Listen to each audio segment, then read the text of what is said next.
Welcome to Coughie Talk. This is Jason Martin. That's Brandon B. Moore. This is a show. It's anytime you see me, a mic, and a camera, it's a motherfucking show. This was the one right here. Hey, come on. Aquaman. It's a scientific fact that black people are scared of white people. Do celebrities play by different rules? If I walk in and I'm like a superstar. This celebrity shit, we need a union in this shit, bro. You saw the Lizzo whole lawsuit. Just be better and fix it. That's my message to Lizzo. Next time you in trouble, call a crackhead. If you hate cops just because they're cops, the next time you get in trouble, call a crackhead. This white nigga right here, though, is out of his mind. Delivery is everything. Just that statement right there. But what does that mean to you? That is the strongest argument I've seen for AI, for why the actors are against AI. In the same words, I'm gonna give you two different reactions because delivery determines what the fuck I'm trying to say.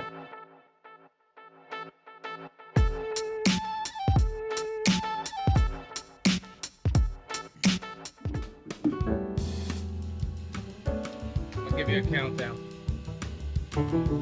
Yeah, this how we got to kick off, man. That fucking Aaron shit ain't finna rock. It's all like 5, porn music. 4, 3, 5, 2.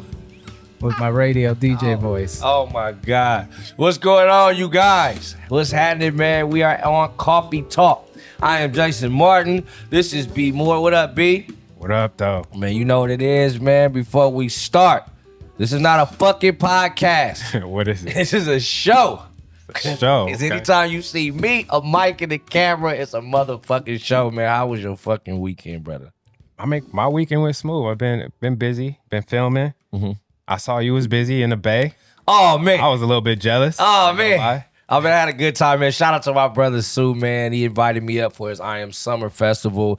He hadn't done it in a while. We were at the I want to get the word right, the Great America California Amusement Park. He fucking rented that thing out. And man, when I say we had a good fucking time, it was nostalgic. Shout out to the whole HBK, his beautiful mother. They ran that thing very professional, and we had a good fucking time, dog. It was crazy. I hadn't performed with my dog in so long, and we probably gonna do a few more of those. That shit looked like a fucking movie. I was like, jeez, you know, it was big production. I mean, it was dope. We had a festival right before. It just felt good to be around that energy. His energy is so pure, man. He's such a great soul. Shout out to I Am Sue. So we end up staying for the night over. We're gonna leave in the morning, but then we end up getting a blessing. So my brother Nick, shout out to my brother Nick, he'll be up at this show at some point. Yeah. Huge 49er fan. So we happen to be staying directly across the street from Levi's Stadium. He was so upset that the room that I was in was facing the stadium. His wasn't. He was pissed. Mm-hmm. So, out of the grace of God, man, and just good people, Deshaun Goldstein happens to be a fan of me. Mm-hmm. He's now a coach of the 49ers. Through mutual friends, we connected, and he gave us a personal walkthrough through the Levi Stadium while they were in training camp. Jeez, I know Nick was... That nigga, Nick. He's a big 49ers fan. And Nick don't fan out for nothing. We've been around some of the biggest people on earth, B. Like some of the biggest, brightest, most impactful people on earth. Mm-hmm. I've never seen him care this much. That motherfucker said, whoa, shit. He's been calling me every day since, like, bro, I don't believe, bro. As a kid, man, I'm 6 years old. I was in the locker room, man. D-Lo walking by. It was, for me, as a brother, and for him, we have such, me, we're close. We think it's thieves, me and him, bro. Yeah. So to be able to give him that opportunity, for him to feel that much joy, that shit made me feel really good. You know what I'm saying? And I was like a kid. I'm a Chiefs fan. Yeah. But I'm a Chiefs fan by default.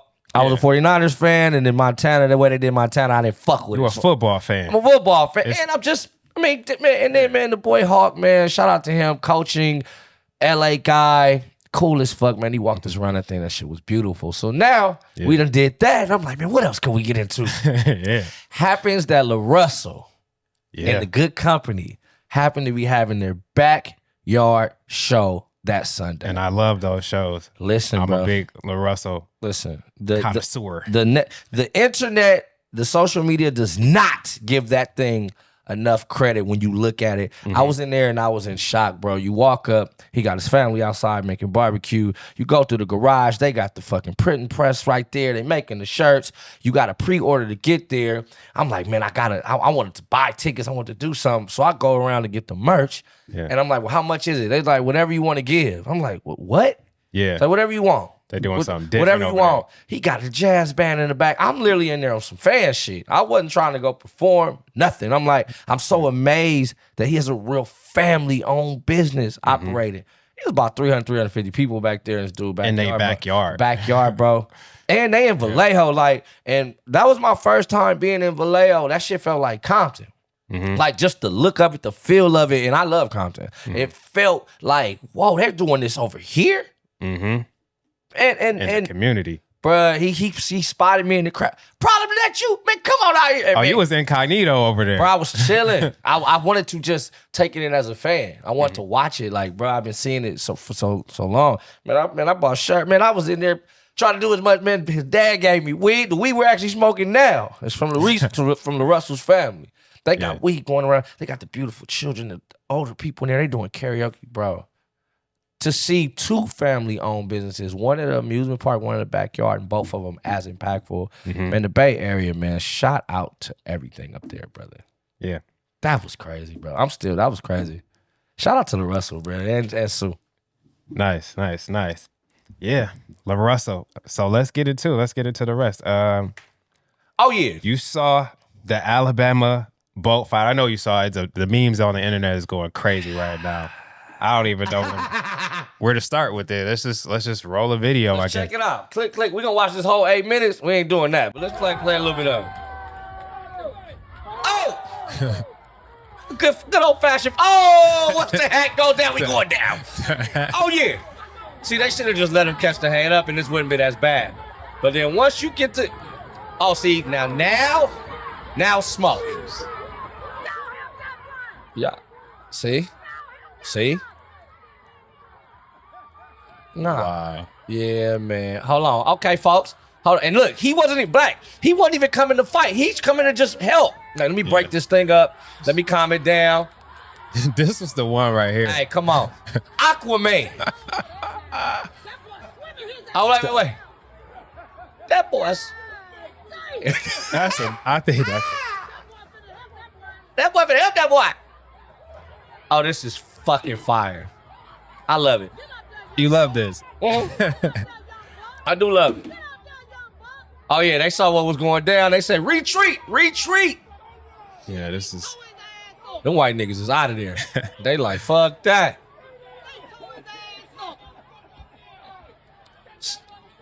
Okay, wait. Stop it.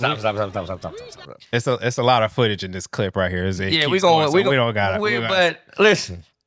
So what are you asking me before I start? Well, I mean, just what was your initial reaction about it? Like, how did it make you feel? Well, on episode 3, I know what you're about to say. I know exactly what you're about to say. I addressed the Kamala situation about the slavery teaching to the middle schools, and I said, y'all gonna keep playing, and you gonna get what you asked for. You said try that shit in a small town. Try that shit in a small town, and you gonna get what you asked for. See?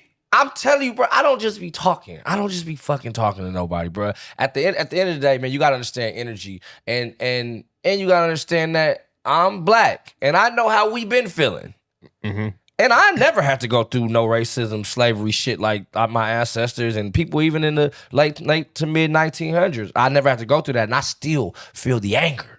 Right. So imagine being a tad older and seeing this shit. And this is the wealthiest time for black people ever in the history of humanity.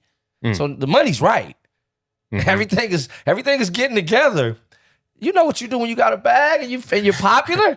Like, nigga, what? We not playing all that. What I will say is I'm glad nobody was shot or stabbed or any of that thing. This is how it's supposed to be. No one was really seriously hurt. Catch your ass whooping and go home. Yeah.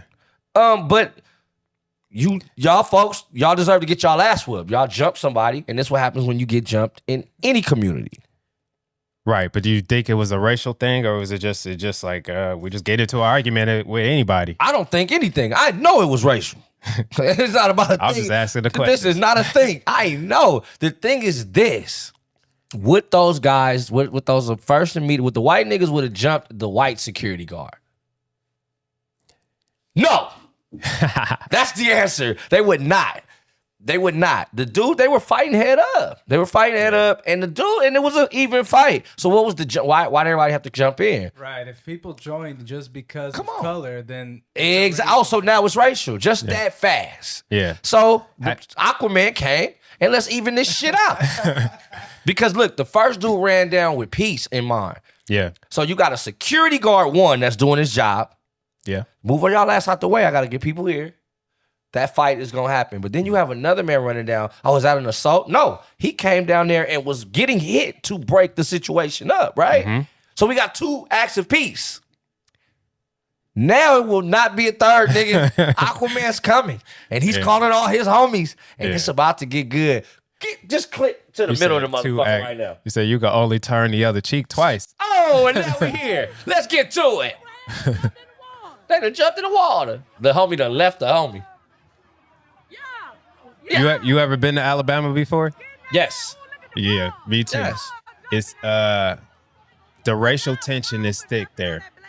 The racial tension is thick there. That's it. It's hundreds and hundreds of years of built up tension, and it all boiled over and spilled out into this event that I will go down in history forever. I seen t-shirts getting sold and some more shit. I fucks with it. The thing is this, man, this is how it's supposed to end. You hit somebody, you get hit back, period. And I don't think anybody should go to jail. I think everybody learned a very valuable lesson. I hope there's no retaliation. I hope the white niggas don't get mad and try to get extra out. And I hope the blacks don't get crazy and try to fucking do this everywhere. They don't have to go like that. This can stay as just these people having this personal incident. But if we're smart America, just America, this is my bing to you guys. Let's take this and just see. Listen, the playing field is even now. We'll fucking fight you in Alabama now. In the most racist, one of the most racist states. We'll fuck you up. Yeah. So let's chill. Everybody should just chill. Old people coming, young people coming. We not letting our people just get disrespected anymore. And my white niggas, y'all don't have to let y'all people get disrespected neither. This is not a the blacks are better conversation. Yeah. It's y'all been hitting us too fucking long. Y'all been disrespecting us too long. All right, we're not going for it no more. Now what? We're at that stage. So don't try to race war it. I see tweets. I see, is it about to be? No, we don't. They've been race warring until they're still race warring right now. Let's not kick it off. You said something like, you got to stand up to the bully. You got to stand up to the bully. The thing is with this, man, I was taught as a little guy, I've always been smaller. So if I can't run and it's a 3 to 4 people there, I'm hitting the biggest one. Bam! Now I'm going to get my ass whooped, but I'm going to scare the shit out of somebody because like, whoa, he took the nuts to do that. And I guess the next time they see me, they're going to be like, hey, man, that motherfucker crazy right there. And they're going to leave me alone. You got to stand up to the bully, bro. Don't let nobody just do anything to you. And that's a culture, a race, a religion, and a sexuality. I get why people stand up for what they fuck with. Just don't be disrespectful about your stand-up. You get what I'm saying? Be proud of your shit. I think these are two proud families that went to war real quick. You got to see what happened. I fucks with it. Hey, ain't nothing wrong with a fight. As long as nobody got killed, nobody got arrested, nobody's hurt for the rest of their life, live on, man. What do you think the repercussions of this will be? I know some people got arrested, but I'm not even talking about that. I'm talking about as far as like the racial repercussions of it, or the social and community repercussions of it. Like, what is this going to cause? More violence in Alabama and whatever city this is in, Montgomery? Best case scenario, this can be the period on to end to this long-ass run-on sentence that's been going on. It's been racial. They've been fucking us up until this day. Even what it looks like, we've been getting punched in the face, thrown around, jumped in the judicial system, in the school system, physically, mentally. But does this help the overall situation? I mean, it feels good. It feels good to hit somebody back and like and see people fighting back for themselves. That feel good. It's funny and all of that. But does it help solve the issue in Alabama? I don't think think it was meant to help. I think instincts kicked in, and it helped in this situation. We can all take the situation and use it as learning. We can learn, do what happened. This is what, as for us as black people, we got to see how you are supposed to act when you see somebody that looks like us in trouble. That's what we learned. And to not do it in a let's go shoot the place up way. Let's try peace a couple of times. We're going to try to break it up too. But once the peace didn't work, it's time to fuck some shit up. Why we ain't never seen this before? Like, why don't we see this happen more often in situations where people are getting disrespected, or people are getting hit on, or people are getting lynched and beat up? Black people have been taught to be afraid of white people for a long time. That's been beaten to our heads since we got grabbed on the boat, and that's just the real of it. It's a scientific fact that black people are scared of white people, as they should. They put us in chains. They did all. There's some things going on that we've seen. It's been fucked up. Like, let's just keep it. We ain't gonna lie. It's been really fucked up the way white niggas treat black niggas. I'm gonna keep it a being. It's been like that. Everybody knows it. It's like this thing in the room nobody likes to talk about. Mm-hmm. But it's been happening. It's been happening. It's a lot of situations. That's why I'm saying I've never seen anybody retaliate. You know what I'm saying? Like they say, okay, what was the Trayvon Martin? What's the dude that killed Trayvon Martin? He was just walking around. Nobody, white cop nigga. Nope. George Floyd. Floyd. Excuse me. Whatever. Zimmerman. Right. You know what I'm saying?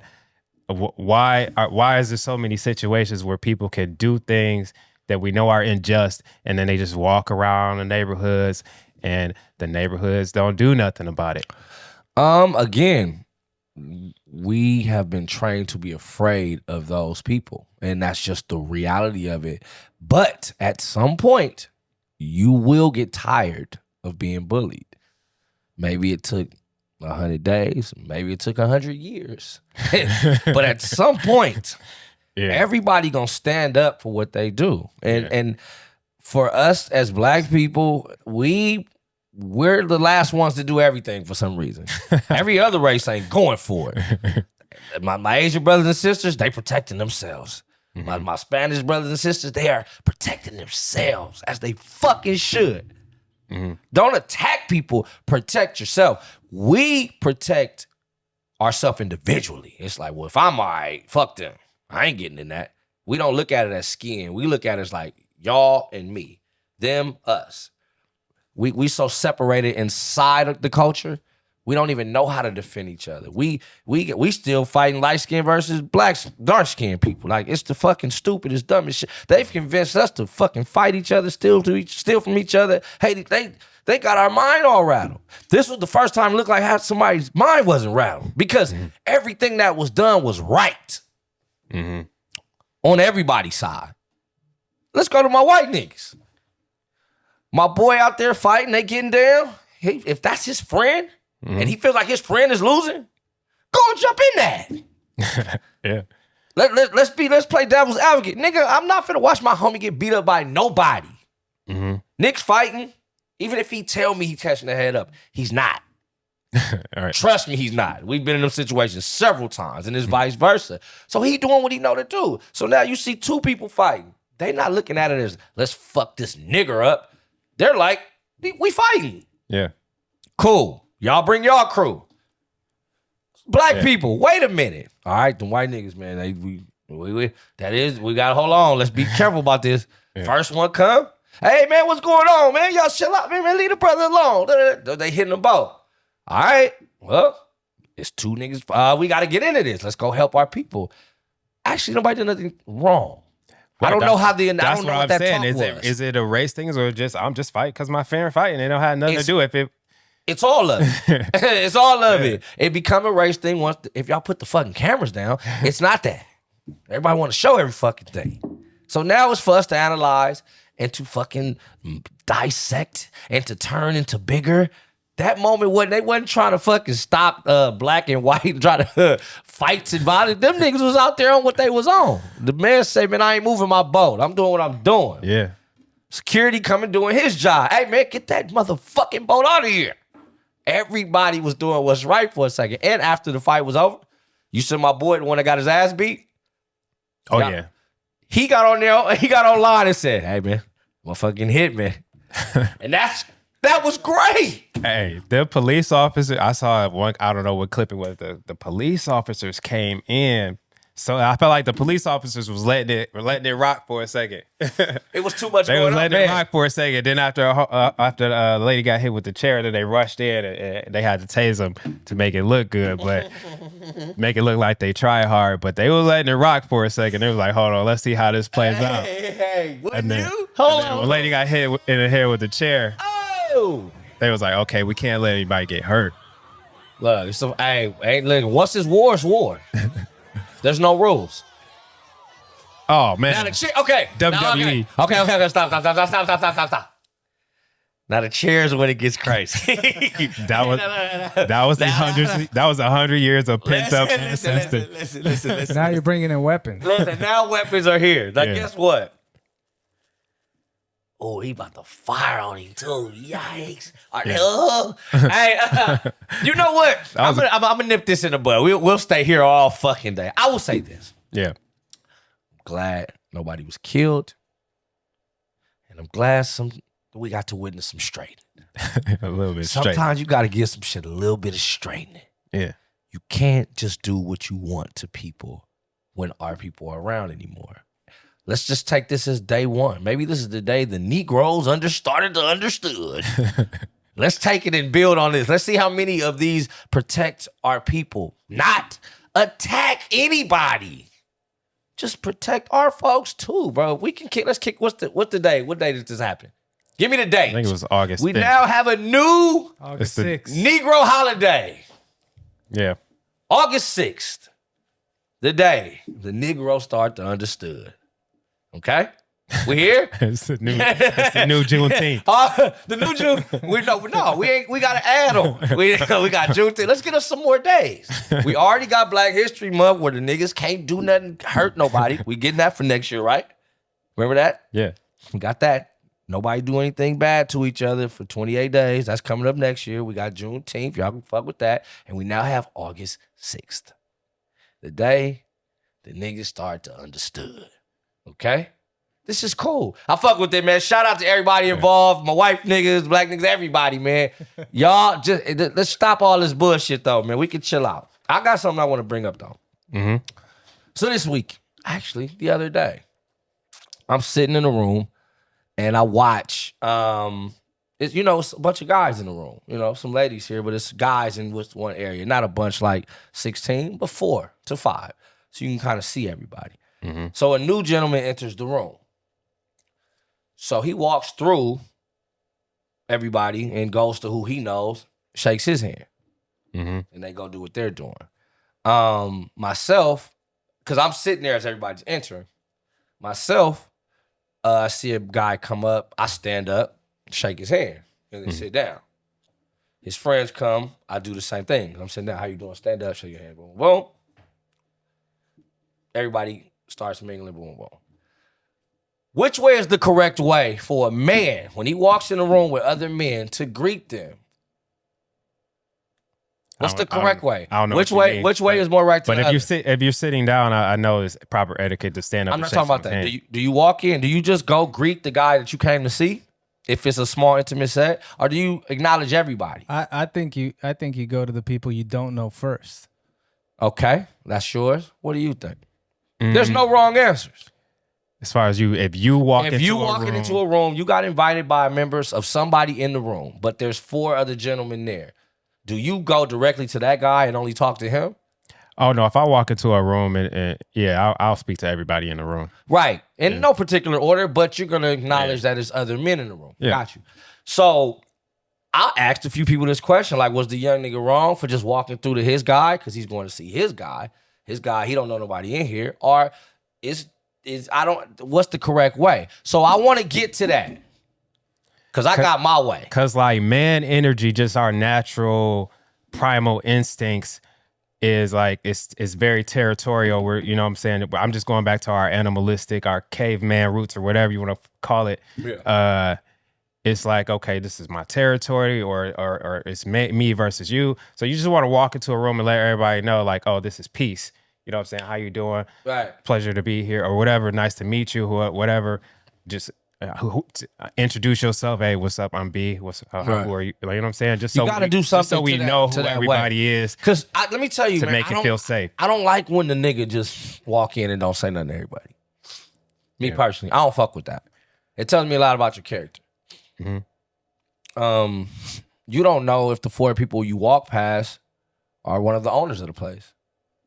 Let's go common sense. Like, you don't know if one of the gentlemen in the room having a bad day or knows you from somewhere, or the reason why y'all here is because of that person or whatever. And again, no way is wrong. I'm just telling you, if you're in this business, let's go and we'll stay in entertainment. We'll go in business. Let's go just business. Because you're coming there on business settings.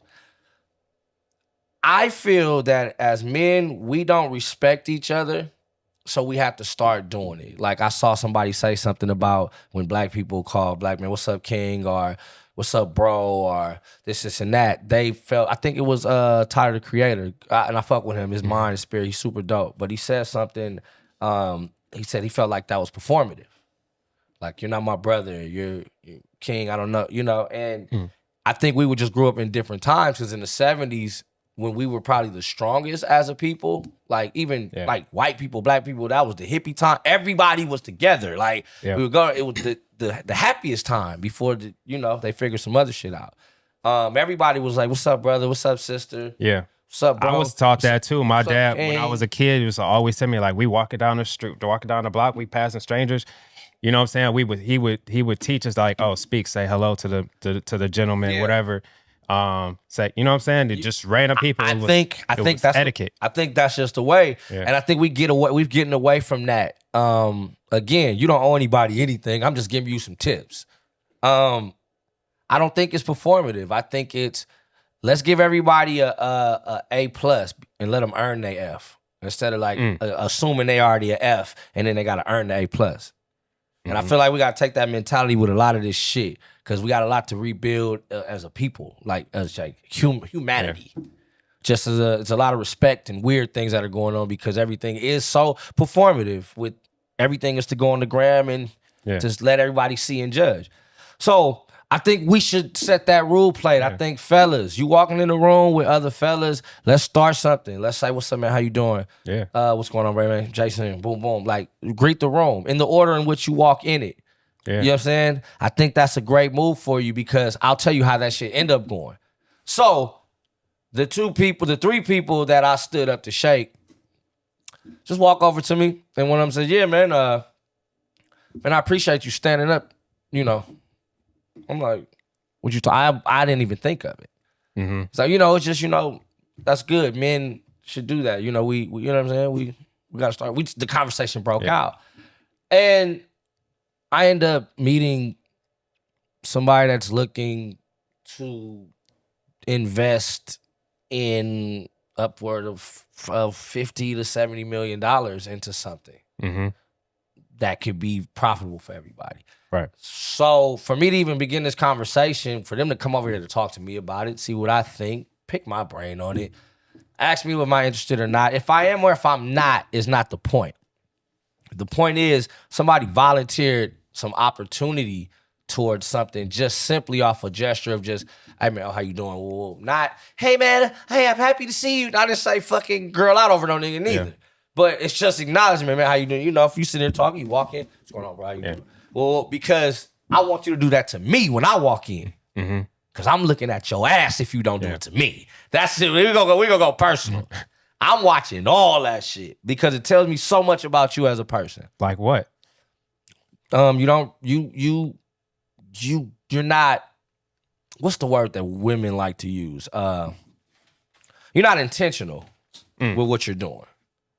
Your motive for being where you're at in life, what you're on. Not saying you're going out to get attention, but your perception is reality. So what you put off to people is what they know of you. They don't know your backstory. They don't know that you really had a bad day. They don't give a fuck either. So you treat people how you want to be treated. Like, so if we all walking in this room and I'm going to look at you like, "Damn, okay. Oh, that's an arrogant little motherfucker. That's crazy." Right. I'm gonna think that off rip. Like, you don't. I am. So you prevent people from drawing a conclusion about you, Boom. about your character by just nipping that in the bud immediately. Simple, because guys, we are not taught character traits. We don't even know people is looking at us like that. We don't even know. We don't even understand. Like, we don't understand. Like, people think flashy is gonna it's about being neat. It's about fragrance. It's about being neat and fragrance. It's not about how much you spent, how much jewelry you got. It's not about none of that. It's not about the way I'm a star, so I got to do what stars do. What was that air flip? These niggas be performing, and it's like say that shit for the stage, my nigga. Like we men first, cause you'll get lost in this shit. So and it gets that deep for me because I've been a victim of people prejudging me. My name's Problem, tattoos, my voice is a little deeper. Yeah, I got on gloves and shit. You know, like it's from Compton. From Compton. It's all these things. Look at him. He has a bunch of kids and look at him. Like, what the fuck is this thing? Walking stereotype. Yeah, walking stereotype. Here he comes. Compton in the house. He used to be smelling like a whole bunch of weeds. Like, what the fuck is this? So I'm already fighting against all these prejudgments. When in actuality, nah, that's just what I fuck with. It's what I'm doing. It ain't even like that deep. It's just, you know, so I get the other side. I was taught to be this way. Like, let me go where I need to go, talk to these folks, look at everybody, because I come from a different environment. So I don't even know that I'm looking like a security guard walking in for me. And they said, no, it's just this is where we taught to be. So you got to unlearn some of this shit because, I don't want nobody fucking prejudging me before I have a conversation with you. I don't like that. I don't do that to people because then I'll lose some information. Like you won't even be able to go as deep with me. It's like we got to talk and mingle with one another again. This fucking internet, fucking Zoom shit got niggas not knowing how to act. Yeah. They felt good energy from you when you walked in. You let them know you leading with love, you leading with light, you know what I'm saying? It's like, I ain't tripping. Like, you know what I'm saying? It's peace when you walk in and they feel that energy and it's like, that opens up the conversations to go deeper. I'm gonna give you some real shit. Anybody, look, bro, I don't want no smoke. And I don't want you to look like you want smoke. Right. I don't want none of that. Like because it's not productive. So that's what I'm talking to the people that's in this stage of life. I'm not talking to the young niggas that's learning. I hope you guys is gonna listen to me, but this ain't for you. I'm talking to my age bracket right now. And the people that come from what I come from and hustle from where I come from. I'm only talking to them. You don't even know that you doing it because that's what we gotta do. Because that's where we from and these niggas be tripping out here. But know that you ready to go farther than probably everybody in the room is probably the best confidence to keep you from not acting like that. Because you probably are ready to go all the way. But that don't mean everybody needs to know that. Because you really don't want to go all the way. Meaning like everybody has their levels of what they're trying to do and obtain in this world. And if we talking about the rooms I'm in, I'm not talking about going to the store, man. If you want to greet niggas, I do. Like, what's up, brother? When I walk past them, I'm telling everybody I'm chilling because I don't want no smoke. And I want positive energy return back in the way of business, in the way of mentality, in the way of physical, in the way of conversation, thoughtful opportunities. I want all that back because I get that shit out. And it's that small gesture could turn that off. Do you feel like sometimes like when you get to a certain level of success or celebrity, do celebrities play by different rules? If I walk in and I'm like a superstar and then you walk into a room, then they treat people differently, like they walking above, you know? So it's like, they not about to shake everyone's hand. They're just gonna walk in, say what's up to one person and go. I think that was the old school version of a star. Yeah. I think that was a star pre-social media. Pre-social media, that was the star you were supposed to be. You were supposed to be untouchable, not to be a human. You are above humanity. When we see you, it's like Houdini. You know what I'm saying? It's like, where is this magical person at? Yeah, that was what the superstar was maybe 2005 on back. But once niggas start filming them DVDs, hip hop DVDs, like that was the first beginning. Okay, we can get the inside. We can see what they're doing. Once you let somebody behind the curtain, like the rules have changed. So the new superstars, meaning the ones that are like really, really doing this thing the right way, very nice people. They speak to everybody. Mm-hmm. One of the more successful people that I've worked with is Childish Gambino. Nice. Shout out to that brother. The guy, when we first met, he came in, he pulled up in like a 2006 Celica. He had a fucking, look for me at the top, Target t-shirt, little shorts. And I'm in here juried up, we doing our thing. And I don't know who the fuck this guy is to save my life. Somebody put it together and he didn't know who the fuck I was. But the person that we got hooked up through, we both respected their opinion.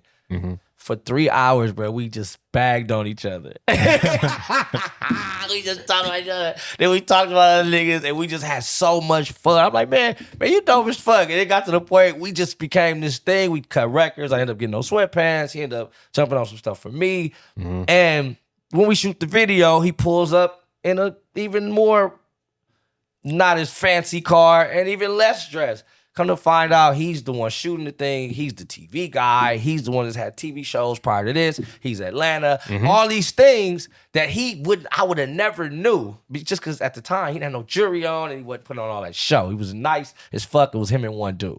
Mm-hmm. I could tell that story about anybody that you think that's very big, very nice. They're not tripping like that. Now the mid-level niggas is the ones that's like fighting to get in, but they fighting to get in, and they damn near could be out, one wrong move. Big jury. I need the car, I need to swoop up. I got the fucking $500,000 joint parked outside the condo though, downtown, with the 1 bedroom with the bathroom in it. Like they it's the backwards flip. Mm-hmm. You don't like, you don't think that success just reveals your true self? I heard that before, but nah, I don't believe that no more. I think money reveals your true self. Well, That's not success. Okay, fair. Money is very different than success. Not the same at all. Because I look at some of my friends who don't, maybe not financially have more than me, their family structure is beautiful. And like, damn, look at that shit. That nigga go with his family, his kid. To me, that's success. So there's not, money thing. The money thing is what be fucking niggas' heads up. Because then they think they can buy their way out of trouble or buy their way to a bitch or buy their way to this and da-da-da. But it's always somebody with more money. And they looking at you the same way. And it's you and you that I think it's the money. The success, bruh, the success is hard to navigate through. So you get these, just to bring it back full circle, you get these incidents where you walking in rooms and you really scared. That's why you not opening up. You really scared. You don't want nobody to fuck with you. You want niggas to know, like, back up off me. I don't want to talk to niggas. I don't want to talk. You really scared. So you putting on that thing like, yeah. Not scared of the guy, scared of the moment. Scared of what could happen if you let somebody be cool with you and they try to take something from me. Or like whatever that thing is that we you know what I mean? It's a bunch of paranoia. You know, you paranoid. That's paranoia. That's what success brings.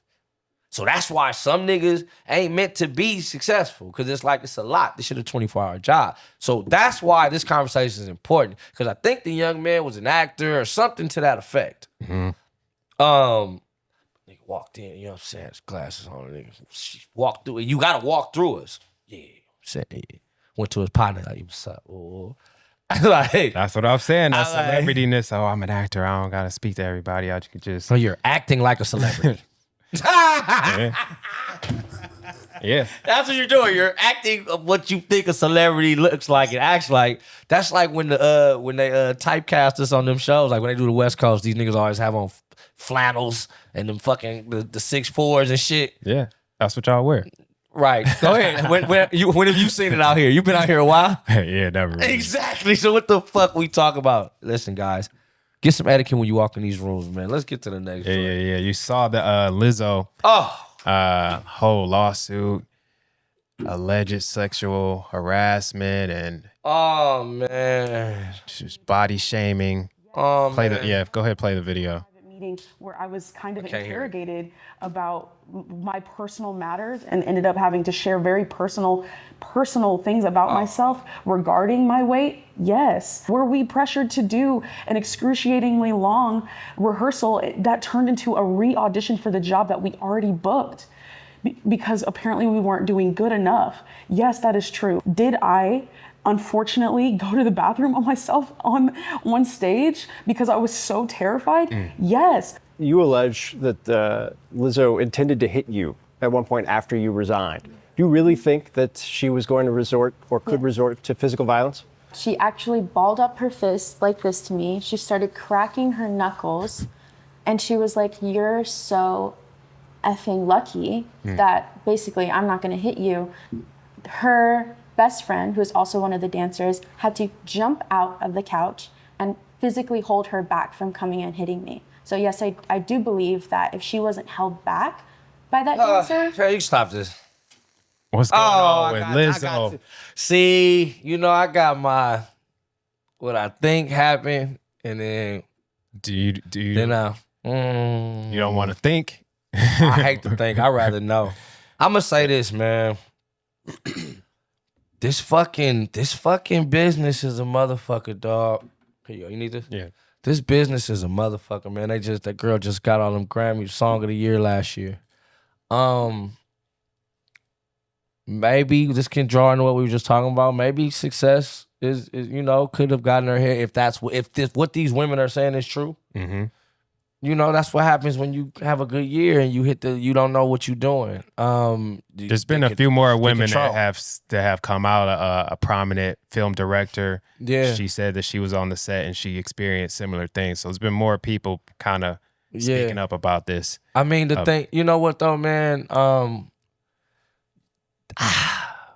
I don't know, bro. This shit don't make sense to me. I'm gonna keep it a buck with you. All these minority women that are the same size as her now going against her out of nowhere. It's kind of crazy to me how they can even get booked on CNN. It's kind of crazy to me. Like, how the fuck do we know? Man, this shit is cap. It ain't even about no ratings. It's about that girl Lizzo she made somebody upset. Somebody ain't fucking with her right now because these type of stories don't even get out in real life, bro. Like, they don't even get out. This is crazy to me. This looks like something else. Not saying she didn't do it and not saying that I know anything about it. This looks very, very crazy. You know what I'm saying? This business is different, bro. It's a different business because that same teachings that she been doing, all of a sudden, now it's time to say something out of nowhere. Out of nowhere. It's time to speak against Lizzo. Let's gang up on Lizzo out publicly. If you got the lawsuit with her, go get your bag. Why is it publicly happening? Man, y'all gotta chill, bro. This shit real. It's all entertainment. I've been seeing a lot of celebrities get into some dirt this last couple of weeks, so I honestly don't know what's going on with Lizzo. But if it's true that, you know what I'm saying, it's I mean, some of the things that they're saying, it's not too far out of line for me because it's like, well, when you're in the entertainment industry, there's certain standards you have to apply to. Like they're saying about I know she's supposed to be an advocate for big girls or whatever. But yeah, having to look a certain way in the entertainment industry as a dancer or a model, that's just part of what comes to it. Being tough, like the choreographers and the managers or the producers, whatever, they are tough on talent. That's just kind of what comes with the industry. So they're gonna check you on certain things, hold you accountable for certain things, because we're in the entertainment industry and we have to look good. Man, I'm saying it's, bro, y'all don't get it, man. This shit don't just be them songs. The thing is this, man. That's the thing. Demanding excellence. Like, you got to think if Kobe Bryant is doing this, or we celebrating it. Yeah. Demanding that's what I was trying to get at. Demanding excellence. Yeah, so, but I'm just saying, is like the woman on woman thing publicly don't really need to happen right now. I think the best point we just came with, if Kobe Bryant was doing the same thing to a teammate, would we say it was an issue? Oh, he was on Shaq ass about losing weight. He, you know, he was Bro, you elbowing too Sasha. big. You need to stop He eating. doing what he needs to make sure they champions. So now the sex shit and all that, you know what I mean? Y'all going to, you know, I don't know how that works, because when you say something about where you get certain perks if you go to hang out with her, I've dove into this a little bit. Yeah. You get certain perks if you go to hang out with her, so we want to go hang out. You sound like opportunists. Well, what about that? Like, why are you going somewhere you don't want to go to get extra opportunity? Do your job the fucking best and then hope you get extra opportunity. So it's some shit in there that don't really make sense to me. Will somebody say she probably didn't treat them the way they wanted to be treated? Probably. They got this thing called you can quit. They did. Yeah. Well, they made a video about it. Quit it the first time it happened. Quit the second time it happened. Don't wait till you getting paid or are we doing, you gonna get paid more to do this? Like, it's all about, like, if you, right now, if Lior don't fuck with this, he can be like, man, that's enough of this shit, man. If I'm done, we're done. All right, man, we had a good job. Oh shit, I could quit? Yeah, get out of here. Listen, turn that shit around, let's figure it out. But I'm saying to say, like, nah, bro, like, did nobody fucking make you motherfuckers stay there? Get out. Go home. You're not gonna you're not gonna be as famous. You're not gonna be traveling the world. You're not gonna be doing these things. Not saying being treated bad is a trade-off. Yeah. But motherfucker, leave. You ain't no goddamn, you ain't a slave. I think we've seen this story before in the entertainment industry, but it's usually like men mistreating women, and you know what I'm saying. So I think this is the first time really that I've seen. Well, no, there's been other celebrities like Ellen got in trouble for mistreating her staff. So I think this is a newer thing that we're seeing, like, oh, women get in trouble for mistreating women instead of the men getting in trouble for mistreating women. Yeah, again, this is, but see, women now that women have caught up and really are like in a real position of dominance. This is what comes with being the boss, ladies. I'm gonna keep it a bang. Like, this is the part of the whole we're equal thing, is like, you know how we got to learn some etiquette and we got to learn other smaller details, things as men that we don't know that y'all look at. There's some things that as women, now that you guys are in position of power, that you guys are gonna have to deal with that you're not used to dealing with. Like this thing, this public ridicule that comes with the job. Everybody's not gonna like you, your style, dealing with people. Like it's a new space for this many women to obtain it at one time. Like in all, like the Barbie, the director of the Barbie movie, first woman ever to direct a film over $1 billion. Huge. That's huge. They're all dropping Barbie dolls out of it. Like Issa Rae's, like everybody's in this world, like where it's cracking right now for ladies. I just know, man, baby, don't be a casualty of war, baby. You gotta fix it. Just go fix it. Lizzo, go fix it. Just go. I'm telling you. How do you fix it? Whatever. I don't know what she in. It could be something behind or in the front, but she in something. Just go. It ain't even pay that bill. It may go have a conversation. Call somebody, man. Go be cool. Fix it. Don't trick your way out of this play. Being ego, like using that ego. You're gonna make just be better and fix it. That's my message to Lizzo. Whatever that is, because only she really knows what that is. So go fucking get it done, Lizzo. Yeah. But they did make it too easy to complain, and so people don't have to work as hard. Bro, y'all gonna believe everything y'all read, anything y'all say. Now, I'm not saying she lying or not, but just because she on CNN saying it, motherfuckers gonna think it's real. Because CNN like, well, why? How did she get to CNN if it wasn't real? Nigga, because they paid to put her ass on there. Whoever the fuck trying to spread this story. Yeah. Then I'm gonna tell you right now, when I was going through my shit, TMZ reached out to me, asked me, did I want to speak on it? I said, no. Mm-hmm. CNN reached out, asked them if they want to speak on it. They said, yes. I'm going to go get the bag. I don't give a fuck about all this yelling. They going to do something else. CNN gonna help them get the bag. And guess what? Have at it. Everybody can help you get the bag. Nah, no. I'm going to help me get the bag. I'm not breaking my ethics code for no motherfucking money. We're not doing that. There's certain things I just don't rock with. But I'm not mad at the people that do it that way. So shout out to all of y'all. I hope y'all asses get that fixed. Lizzo, go fix that, please. Let's go to the commercial real quick. Each sip supports local artisans and funds cancer research. Drink with purpose and join the movement. Black-owned artisan water. Hydrate, empower, and change lives. Sip, support, and thrive. For more information, check out blackownartisanwater.com. Yeah, you saw the video of the dude that said, call a crackhead, not a cop. Next time you're in trouble, play that clip. Here funny. we go. Cops just because they're cops? The next time you get in trouble, call a crackhead. I'm John Kennedy, and I approve this message. Hey, Is that real? Play it again, bro. You hate cops just because they're cops? The next time you get in trouble, call a crackhead. I'm John Kennedy, and I approve this John message. Kennedy. Why is his name John Kennedy? If you hate cops just because they're cops, the next time you're in trouble, call a crackhead. Okay? That's one of my favorites. I watched that a lot. Next time you're in trouble, call a crackhead. Let me tell you why that is so amazing. It's a few reasons. Listen, I got a couple. Listen, the fact that that's his commercial is the fucking funniest. Which party is he in? Hey, he went You to gotta right. vote for him now. Nah, this is fucking crazy. Call a fucking crackhead is the wildest shit to ever fucking use. That it's already wild to say, but it's wild to use as a commercial as you're running for Senate. Yeah. This is the guy that's running for Senate, guys. He went extreme with it. He's the one with the money to pay to do a commercial that's this crazy that they gonna air. It's a viral commercial. It went viral. If you go put some money into marketing, this is good money spent. Listen, play it one more time for me, with big dog. Give me something one more time. Come on.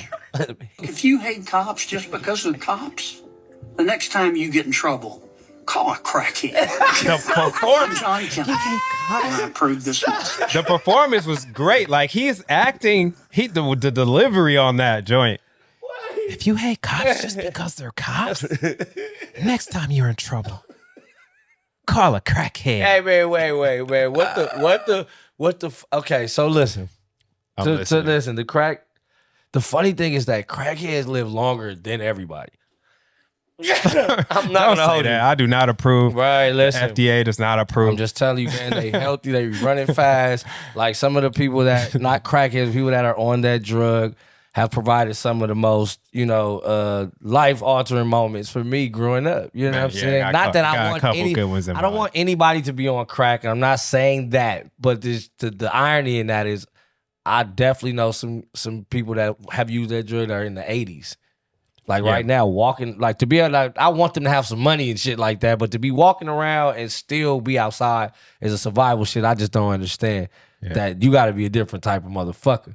This white nigga right here, though, is out of his mind. A crackhead will help you, though. If you get some good crackheads out here that'll come and help you. He'll help me before one of them senators do it. I tell you that. So shit. But listen, Mr. John Kennedy, when I say innovative marketing, you the one for that. You the ballsy motherfucker right there. I think white people don't know that black people don't really call the cops for nothing. Like that's like our last resort. We don't call the cops, so it's not really a good. I don't know. That commercial not working for us. It's like that's like the last resort on our list is to call the cops. That commercial was made to make white people laugh. What I was gonna say. That shit was for white people. Black people don't call the cops. That's the thing. He don't even want us to see. This was not for us. This was to warn us of what they think of us. He called out the call real quick. Like, hold on, man. Look here, police. I'm with y'all. Tell them to call those fucking crackheads and We fucking gonna call our help mama. We gonna call our uncle. We gonna call our daddy. We gonna call our cousins.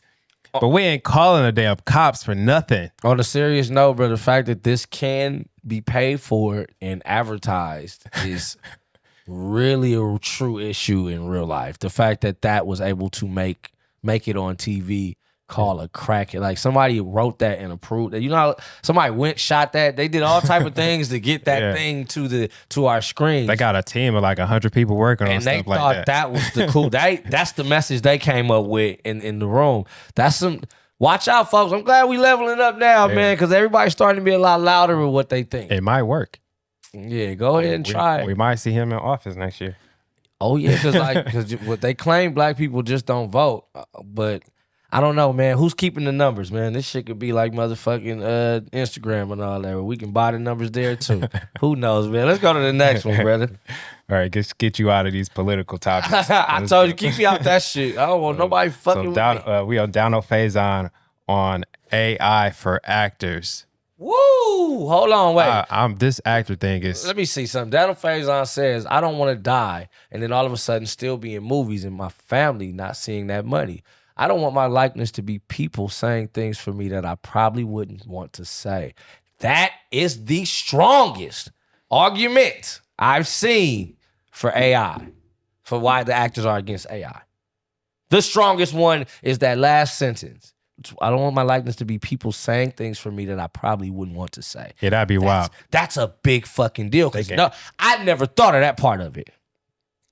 They may have that motherfucking some wild bisexual orgy in one of them films in 50 years. They can AI you saying that commercial about the crackhead. They can do all type of shit. Hey, man, you got one. Uh-oh. My boy Donald, he hit him with that one. You guys didn't see Black Mirror? I saw that shit, but I don't watch that shit. Example. I saw exactly that. There was a Black Mirror episode where they AI'd a regular person. Oh yeah, the lady. And I saw the first episode. Yeah. And then all these characters were getting all these people were getting AI'd and doing things that they wasn't trying to do, or they wouldn't. They were watching. Yeah, I saw. Yeah. That shit's crazy, bro. That's a good one. That's a good one, man. But they signed their name and likeness and their image away, so they had no more control of how it would be published. I actually just had a meeting with a fellow named James Andrews the other day. Shout out to him. And he was showing me just the capabilities of AI just moving forward, like where it's going. He showed me how I could make a video for one of my songs right now, just with uploading a few pictures and just really knowing how to really know how to talk to the machine to make it do what you do. He gave me a different outlook on it. Like I said, I totally understand that. He told me that it's just another tool in your toolbox if you're a creator. Absolutely. So what the AI does is great if you are somebody who knows how to use your imagination. Because he kept saying, make sure you protect your imagination, because that's what's gold right now. You know, because with that imagination, I'll take that tool. I can make this thing do what I want it to do and expand on shit. And that's what the real goal is. The IP conversation, bro. IP is the stock for IP has risen so high because of all the content needed. And the other side knows how important IP is now. So they're trying to lock it in so they don't got to keep having these conversations. Yeah. And that could be cool if you everybody got to meet in the middle though. Nothing wrong with growing the game because it's going to happen anyway. They're going to try it anyway. But nah, brother. Nah, you got to have it. If you're going to do this new way, let's discuss what the terms are. It's like in music, we didn't get a chance to discuss what the terms were once the medium changed. Once the physicals and the iTunes wasn't a thing no more, they just gave us a system and nobody fought it. Like they negotiated. Y'all don't read the terms. That's the problem. No, the thing is, that's not true. In the contracts, in music, they still have not modified the contracts to adjust for streaming. These things are still only based on record sales. You know what I'm saying? Now, the way they even obtain our music, they license our, it's just like Netflix. It's just like anything. They license our music from bigger distributors. And then they get what they charge for that. And that's the masters. They own them, so they do what they want with them. That's how that works. When they have the masters, they lease them out. So then all the music that dumps into these systems, they created a way to say this is how much you would get off the market share of the advertisement that comes in this system. So basically the commercials that we stick in between your music, that's how you can make your money. But when it's a bunch of shit, nobody negotiated the terms. So they gave a number, made that 0.0010%, whatever that is, and then we just have to deal with it as musicians. That's what's going on in acting. They not dealing with it. They like, hold on, we're not doing that. Because of a union. There was never a union in music. They have the union to negotiate terms from them, but sometimes they negotiate bad terms, and actors don't really be reading what's in this SAG agreement like that. That's my whole thing. Because people want to get in SAG. It's just like the major labels. Like people will do anything to say they're signed to a major. Well, before. Like that was the thing. Like, man, I gotta sign a record deal. Right. There's this whole illusion or the mystery, like, oh, I need to join SAG, and they just get the qualifications and they join SAG, and they just join SAG because they think that's what they need to do. And that's not always, they don't always know what's in the SAG agreement when they sign up for it. And then it's like not really the best deal. Right. So now you get into a situation where you're trying to get a better deal. And it's like, we should have been having this conversation a few years ago. Yeah. I mean, before the streaming thing got out of control. Yeah, we fucked up. Like not having a real union in music. Again, well, they may have a union. I'll just say like the hip hop culture. There's no union there. I think if one was established, which would be tough, but it wouldn't be if everybody saw how powerful this can be for the actors. Like they're basically like the studios are basically like, well, y'all gonna be independent then. That's what happened in music. I got to see this thing. I'm basically, all musicians should take notes. We're basically watching something that happened to us 10 years ago, and we just stopped and let them do it. And now we're living in the aftermath of it as creators, where we have to find other ways and do other things. You know what I'm saying? The actors saw that and said, fuck that. We're not letting y'all do that to us, what y'all did to them. We can break the system right now by creating a real union, just like they have a union, just like sports has a union, everybody. Because on the flip side, the producers see how it goes in the music industry where they don't have a union, and they want to transition to y'all way. The people that are getting striking against the actors. Of course, that's that, because they see that they look and they like, shit, we can at some point we're gonna own all this shit anyway. They want to go around the union. They tired of the union because they got to lease these shits out to these streaming sites. It's the beginning, like it's the beginning, and it's a bigger pot. I say, man, like, I just talking to actors, producers, different things. There's a loophole. Go do independent films then. They're basically they're saying that, to my knowledge, right? Yes, there's a loophole for indie films. The problem with that is there's so many indie production companies or indie studios that are major. They're indie majors. You know what I'm saying? So they can produce the content at a very high quality level and do it in the budget restrictions that are still green lit for SAG. Mm-hmm. So that's an issue. That's a conflict of interest really for actors. What's the budget restriction? Can you say? I don't know what the for number independent. Like what number goes over making it an independent? I thought independent is if you don't use them and you do it yourself. Yeah, and it's a budget limit that you see when you produce the film, you sign an agreement with SAG as the producer signs an agreement with SAG, and that agreement has different restriction levels. Like if your budget is a certain level, then you're part of, you know what I'm saying, you're doing too much money for them to be greenlit or whatever. Because they got a lot of indie majors that are making very high quality films within this whatever indie restriction that there is. And they're just taking those films and they selling them to Netflix or Disney or Hulu or whatever, Amazon. Yeah. And kind of going around the strike. Speaking of indie films, man, shout out to my boy Deion Taylor. To my knowledge, Fear just hit stars. Make sure y'all go check out Fear. Shout out to Deion Taylor hitting Empire. Everybody up there. I think Fatal is like in the top 10 on Netflix. Yeah, right man. Now Shout out to my dog Deion Taylor going crazy, man. You know what I'm saying? You know how this. Omar, everybody over there, man. Shout out to them. Fear, go check that out. What we got going on? Okay, he pulled it up. Check my boy when he got some information. SAG low budget agreement, maximum budget $2 million. SAG moderate low budget agreement, maximum $700K, $300K, $20K. So, which one can't you go over right now? Probably that $2 million joint. Shit, I'm gonna tell you right now. They'll take that $2 million. They'll make. You got companies like A24, MRC, like, you know what I'm saying? Viola Davis just turned down the movie G20. I think it's G20. Yeah. MRC is the production company producing it. But that would have been green lit for her to do that if she chose to. She's just a hardcore activist for the strike. Yeah. But that won't stop another actor for taking that deal that she was offered and doing that movie. It's a low budget, quote unquote low budget film, indie film, but they're gonna be able to sign a major actress. You know what's crazy? The leverage. So, just in any negotiation, you got to create your leverage.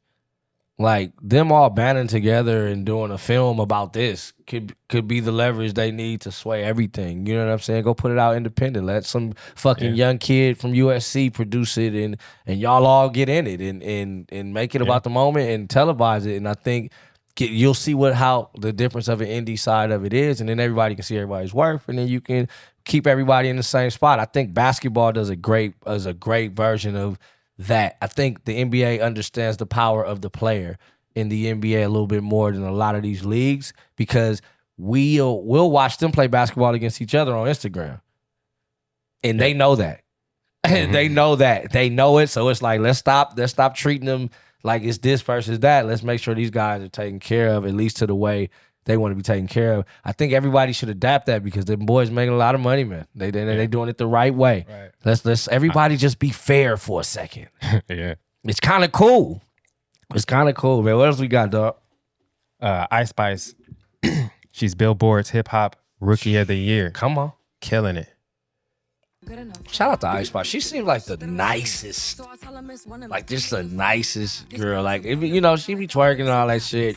But if you go check out her interviews and she talks, like the fact that when she said she was a huge Kendrick Lamar fan, "Pimp My Butterfly" is her favorite album. That threw me for a loop because you wouldn't think that the girl that sings the song Munch would be listening to that. And that just shows how this girl, she understands what's going on. Very nice, stays out of politics. I like that side of her. Anytime something comes, she's cool with everybody. Yeah, man. Yeah. And her you know, her beautiful family from what it looks like.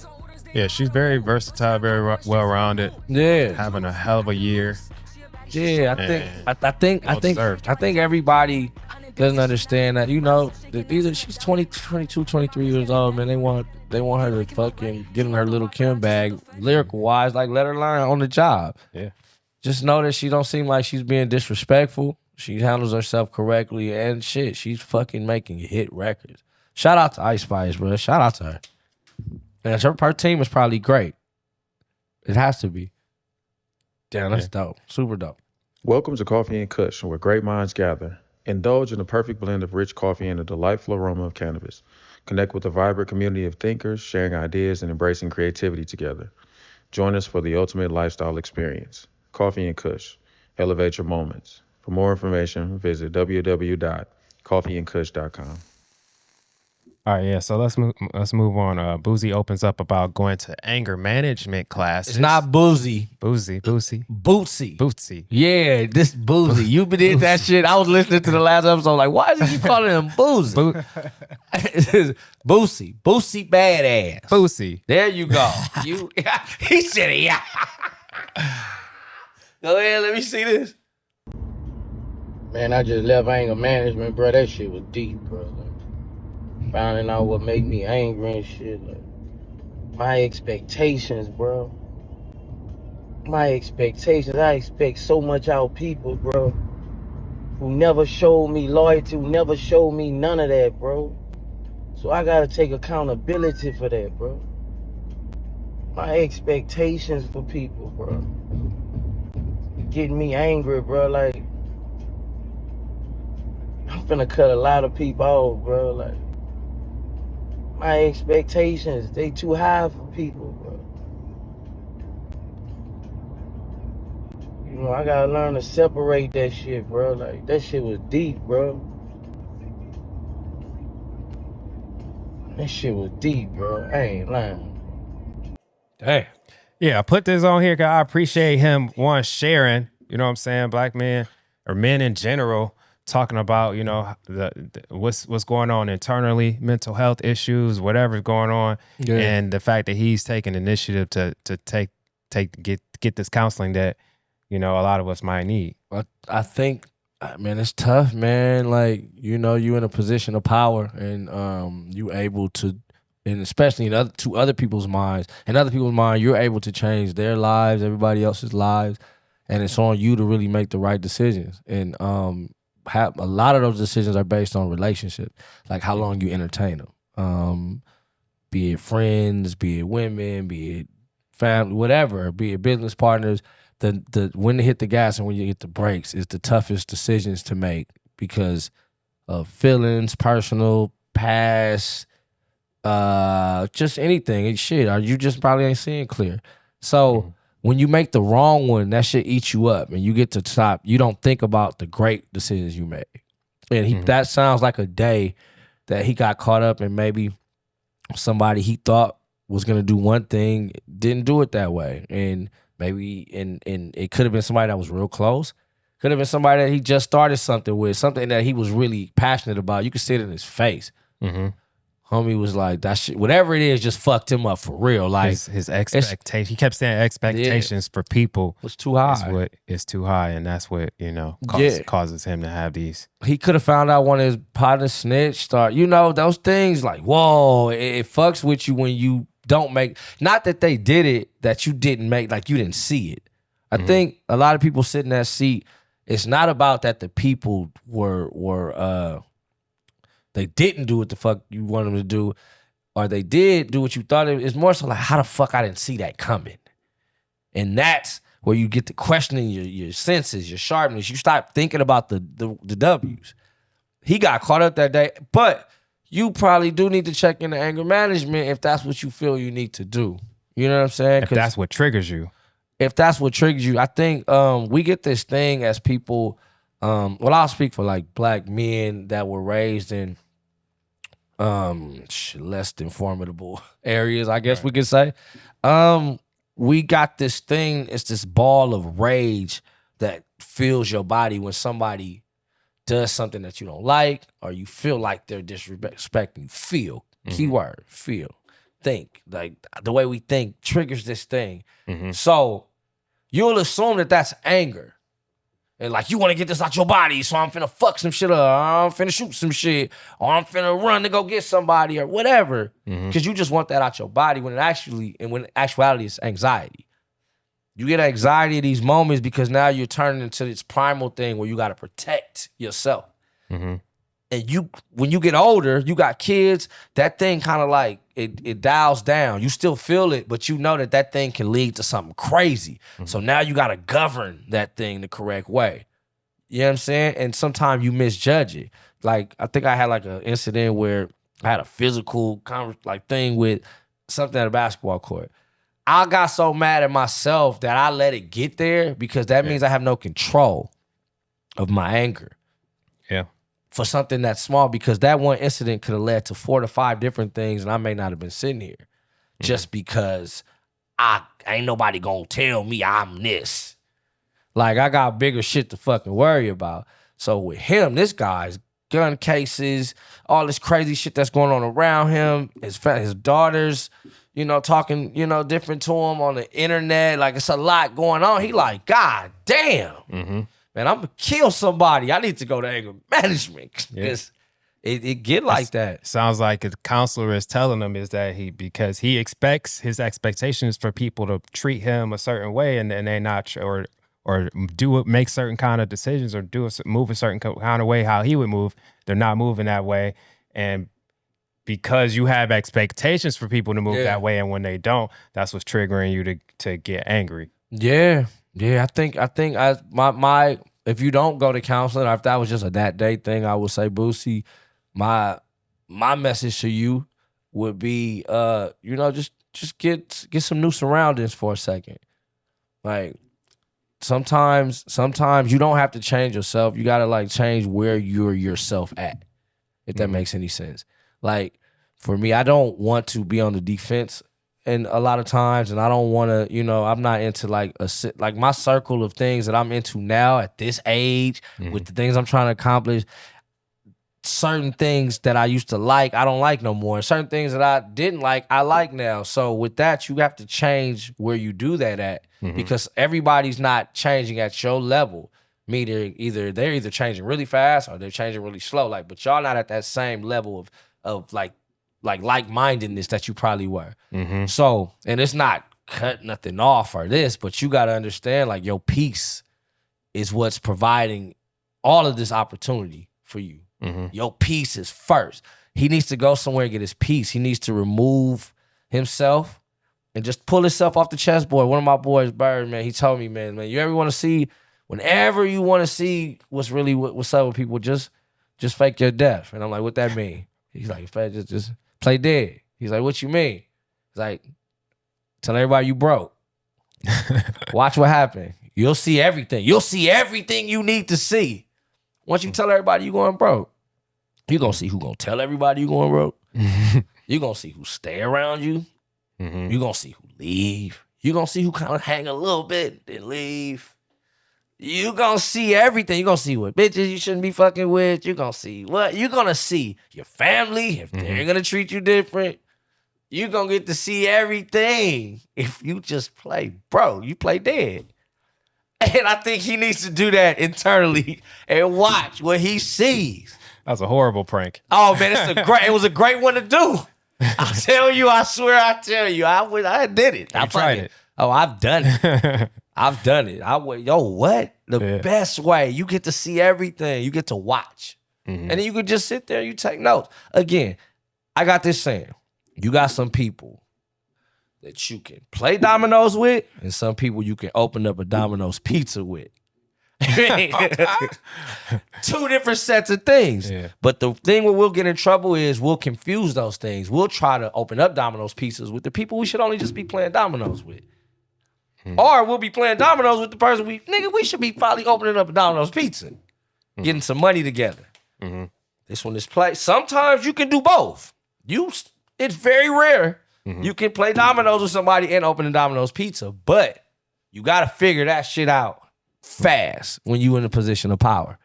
And that's what he's doing right now. So I think he's 41 right now, right? 40, 41. That's usually when that happens. When you start figuring out like, hold on.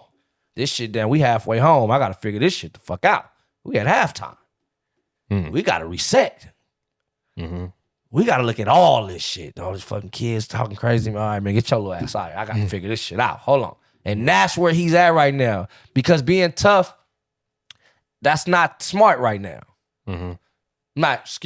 Telling everybody you tough is not smart right now. You going to jail. Being tough is perfect. Letting everybody know you tough is not. Back to that handshake conversation. Yeah. It's back to that. Just chill out, man. I think he's going to be all right. I don't know if you need to go to anger management. I think you just need to reassess. Reassess everything around you because whatever you do is this light that we all love. Right now, they just ain't fucking with you. We want to take a quick break to thank our sponsor, Co-Create Studios. If you're a business or content creator looking to produce a high-quality podcast or any social media content, Co-Create Studios has you covered. Whether you're just starting out or you're a seasoned pro, Co-Create has state-of-the-art equipment and a full-service production team to take your vision to the next level. That's why we chose Co-Create to produce Coughie Talk. So we're calling all content creators, influencers, and brands. If you're looking for a place to create, be sure to check out cocreatestudios.com and make sure to mention the word coffee to get your first hour in the studio for free. And now back to our show. Tory Lanez attorney requests for him to be released on probation and placed in... that's old. That's old. Now, his sentencing is happening right now, I believe. Yeah, I think he might be getting sentenced right now. I think that's today. Yeah, I just saw it this morning. So it's a new clip that I saw this morning of a press conference at the courthouse where he's being sentenced today. This situation for me sucks so bad for both of these individuals, both of them. Like the uniqueness of this situation for me. I've been in the game a long time. I remember my first day meeting Tory. And I remember my first day meeting Meg. So you know both of these individuals. Yeah, I remember. But I'm talking about like, this was 2012. He was like 17. He was something like that. I remember. And a boy from Pink Dolphins brought him on in to the studio with him and Sean Kingston. And dope. He had his energy. You know what I'm saying? He was talented as a motherfucker, right? So at the studio we had to smoke downstairs. So we went down to the garage, we smoking, we all talking me, bad luck. There's a few of us. And we talking about basketball, and we talking about Premier shoes. We talking about just random shit. And then he out of nowhere. Man, you know I'm better than that nigga Drake, man. I ain't gonna hold you, man. Like, that man, them niggas be hating on me, man, but I'm watching. He just start going. So bad luck, if you know, good luck. Shout out to my boy, good luck. He like, damn, where that came from? And then I was like, shit, all right, I feel that. I fuck with your energy. You went upside, did 4 more songs. Now we keep seeing each other. Of course, he ended up changing that narrative. He was a 17-year-old. He trying to be fiery. I get the vibe. Yeah. See him again. I think he had finally got that hit record. What's up, man? Whoa. Yeah. Through the years, same guy. But his beginning was very Yeah, nigga, I'm finna take this spot over. Yeah. Meg, first time I ever meet Meg, I'm doing lip service. Shout out to Angela Yee. I'm doing lip service in New York. They're like, you gonna do something, it's gonna be you and this girl, Meg Thee Stallion. She just got signed at 300. I'm like, all right, for sure. We do an interview. I mean, her mother, the gentleman that she's currently suing, he's there. They're like fresh from the signing. Did a great interview. So I'm following her now. You're like, once I meet you, I'm following your thing. To see both of them kind of connect and then this happens, fucks me up, man.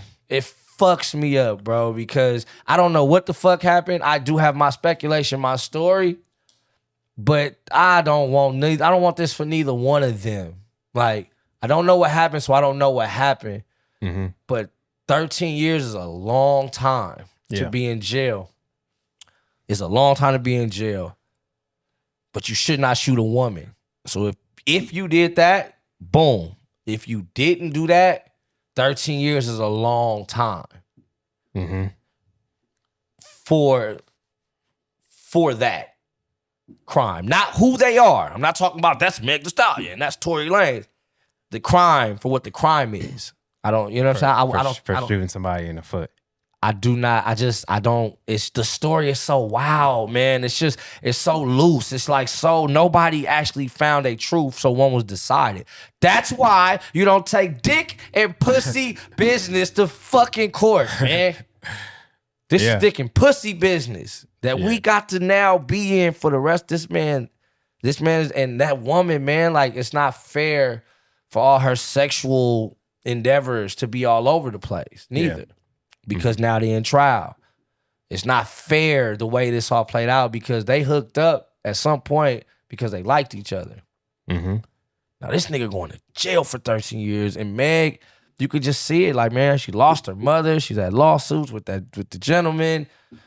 This, she probably seemed like they really liked each other. This didn't work. Like, that's gotta be fucked up. Yeah, nothing really good comes out of this. Right, and it all happens at the, like, now she's one of the biggest entertainers that we have in the space. And that's the last thing we talk about is her raps. Yeah. And the art. She kind of been chilling out a little bit. Nah, she's been everywhere. She works. Like, again, she's a great girl. She's a beautiful girl. Like, you know what I'm saying? And she just had to go through a lot in front of everybody. Lost her mom, lost the label, now lost her man on some wild shit. And you like 25 years old or something? That's fucked up. However it went, I don't know. It's just fucked up. This nigga was just getting he just was starting to be the man. Him and Drake, they made up. He was doing big record. Like he was starting to become this thing that was like, all right, that's that thing he was talking about. Cause that nigga did cut like 5 records in an hour that night. Talented as fuck. Damn. And talented, young. Puff played me a record with him where he flipped the Aaliyah At Your Best shit. I said, man, this nigga's incredible. And then to see, I think I saw this happen that next moment. I was like, damn, bro. So I don't know, man. I wish we could erase this shit from the thing, man, and let them niggas just have that night back one more time. You know what I'm saying? Whatever happened, dick and pussy business and alcohol mixed into that with power, bruh. I'm sure they would go back and handle that completely different. Yeah, man. Like that shit. I'm telling you, bro. This celebrity shit.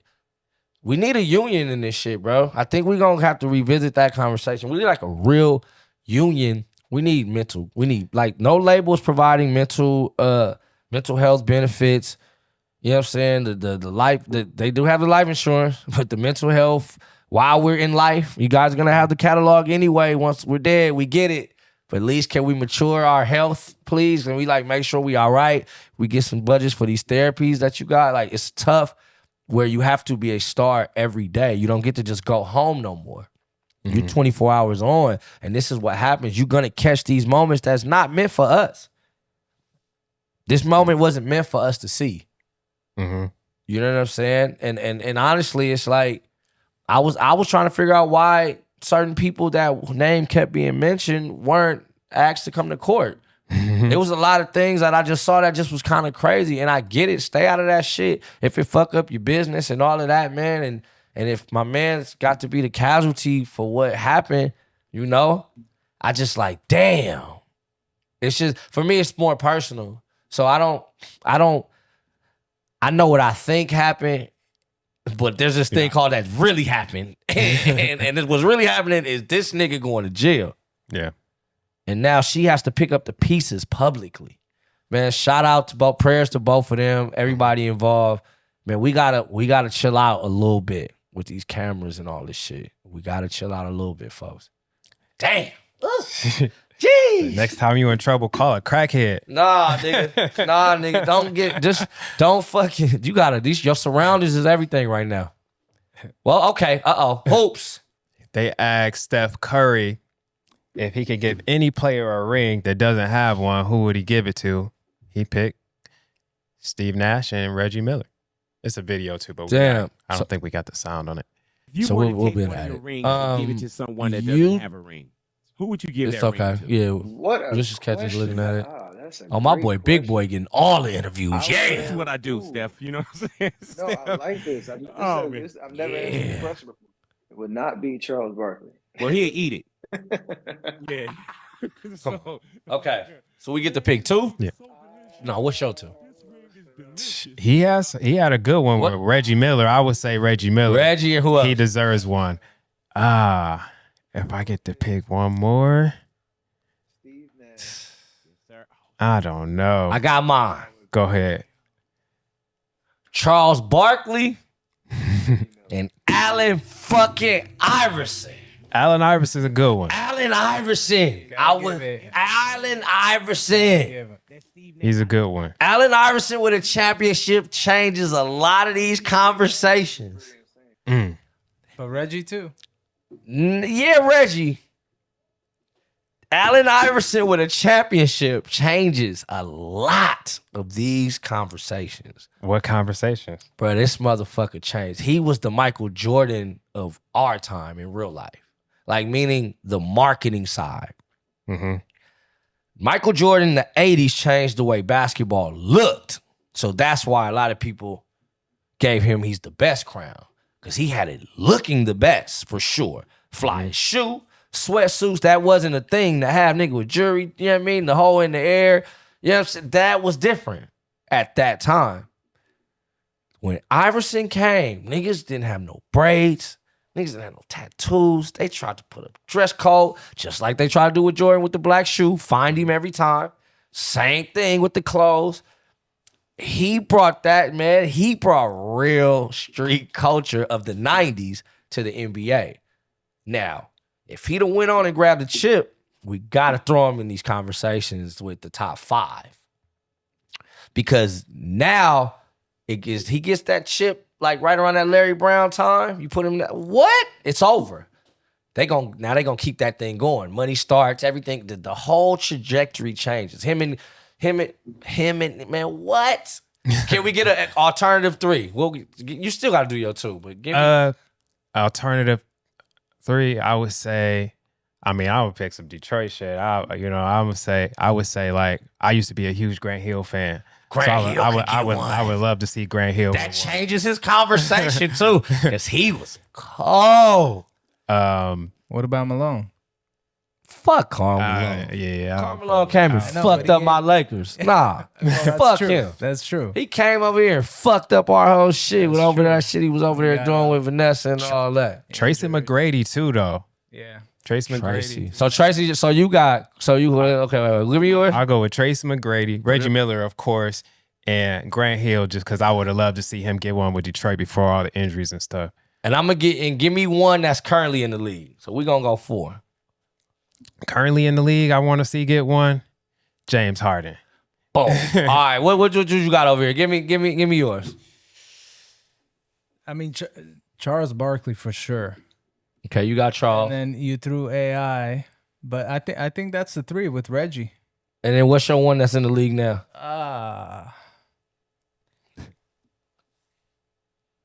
Maybe Chris Paul. Chris Paul. I'm over Chris Paul chasing this damn ring. I like Chris Paul. I'm over that. Okay, so I'm gonna go AI, Charles Barkley, just so he can be up there and able to talk shit to Shaq and Kenny way. Because he already be talking shit to him. But that's the one thing they go to that, because that Charles Barkley was a fucking monster. Let me get one more. I'm gonna go. It was one more. Damn. Let me think. In the league currently? Or just that was 3 I did? Past. I think I did Charles Barkley, AI. Okay. And then one more. Who would be the third? Let me see. Damn. This can get crazy. I like. You can go back to Dominique. Dominique. That's a good one. I like Dominique. I do like fucking Dominique. That's a good one. Dominique. You know what? I'm gonna stay with Dom. I like that. Let's get, if Dominique's in there, that changes the conversation. So I got Iverson, Dominique, Charles Barkley. My current DeMar DeRozan. Compton. DeMar DeRozan. I'm giving, if we DeMar DeRozan. Yeah, if he gets one, that changes the conversation. That changes the fucking conversation. That changes the conversations on where he is. Yeah. Yeah, man, these niggas be trying to, yeah, I mean, unfortunately, they put a lot of weight on that, because if he gets one, it's like, oh, you look at all the numbers and what he's done for Toronto and what and the class that he's displayed at every level. They said my dog was dead. He came back All NBA after 28, then came to the All-Star thing again. Like, bro, gold medal, man, my nigga really the coldest. Yeah. Nigga, come here, listen. The Bulls this year, get ready. I like a couple of things they did. I've been watching them. I just been watching them work out together more. Like, this seems like they're trying to. They like the pieces they had. You got to think, before Lonzo went out, they was the #1 team in the East. When he fucking went down, that shit fucked up everything. He's the point guard, best defender on the team, best three-point shooter on the team, only point guard on the team. That goals is over. And that's what was happening. You got Zach trying to play point, DeMar trying to play point, Kobe trying to play point. Them boys are gunners. They need to shoot. And that's what Lonzo was doing, making sure you feed the big man. They got a point guard this year. I want to see what happens. Let's just see what happens, man. But DeMar DeRozan is my pick for the fourth joint. That's a good one. I didn't think about that. Come on. Really good one. Get ready to awaken your senses with Compton Coffee. From the streets of Compton, our coffee bursts with inspiration. Calling all artists, embrace your creativity, sip with us. And remember, a percentage of your purchase supports the Compton Arts Museum. Compton Coffee, where chaos fuels creation. Taste the difference today. We out of commercial? Okay, we get some music or something.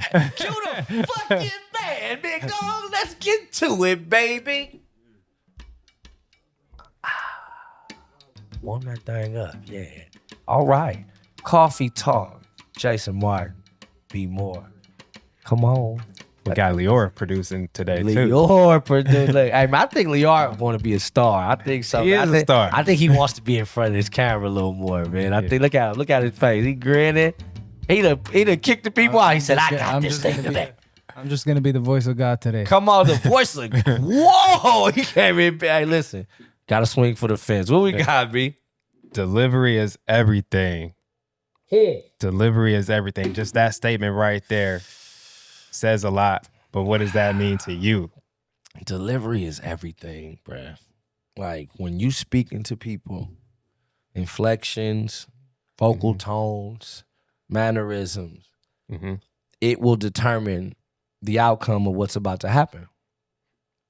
So, best example I can give you is if we watching something on TV and I'm like, you say something, I'm like, man, fuck you, man. We gonna laugh, keep going, da-da-da. And we watching something on TV, you do something, I'm like, I mean, fuck you. Yeah. You getting a different reaction. I said the same 3 words, but it's a different reaction. The same words gonna give you 2 different reactions because delivery determines what the fuck I'm trying to say in real life. So the way you deliver something is very, very important. And I gotta understand, you gotta understand this too in delivery, in this text social media world, we're gonna read things we're gonna read things in our current state of mind. So if I got an attitude and you just text me, hey, I may be like, why the fuck this nigga text me, hey? You know what I'm saying? Hello. You know what I'm saying? I'm tripping. Everything's bad. Or if I'm light, oh, hey, what's going on, brother? So we got to understand a lot of that shit too. Delivery. That's why I do a lot of voice notes. Yeah. Because I don't like people misconstruing my delivery. A lot of people assume stuff based on their current state. So delivery is very important with everything. And just not even with vocal stuff and talking. Delivery is important in the way you deliver the project. Mm-hmm. The way we put this thing out has to look a certain way. The package. Everything has to be super tight because delivery is everything. The way this thing looks determine how good this thing goes. The way this thing feels, the way it sounds, all that stuff is very important. Can't half step on any of it. So you can't do that on that state. You can't do that in products. You can't do that with your life. You have to like deliver. The way you deliver the message to the people is everything. It's going to determine how well they receive it. So a lot of us have delivery issues. Mm-hmm. Men especially. Women, certainly though. Certainly. Especially for men. Women, certainly for women. Women. I had this conversation with somebody about how this goes back to women being in power now. They are now in power and they now talk with a different edge. I've heard. You've heard. I've heard. They just talk with a little different edge. They more so talk at men than to them. Mm-hmm. They got their own money. They got the shit. So it's like just like a guy when he got his own money, man. Fuck you talk. You know, you get a bop about yourself. Yeah. When you're financially successful.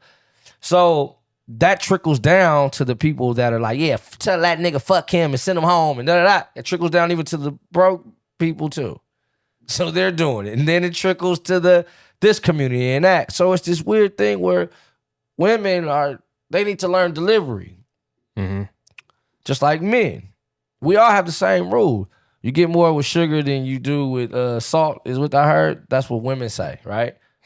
Right? So men, same thing. You know what I'm saying? The chiller you kind of are, the more intentional you are about your mission with the conversation, probably the better it's going to go. Vice versa with women. So that's where the conversation came from. It's like, well, women, they misread men's delivery a lot. Like we're direct when we speak type of shit. Like, you know, but if you say that in a way where a woman's not all the way confident in her shit, she can probably take offense to that.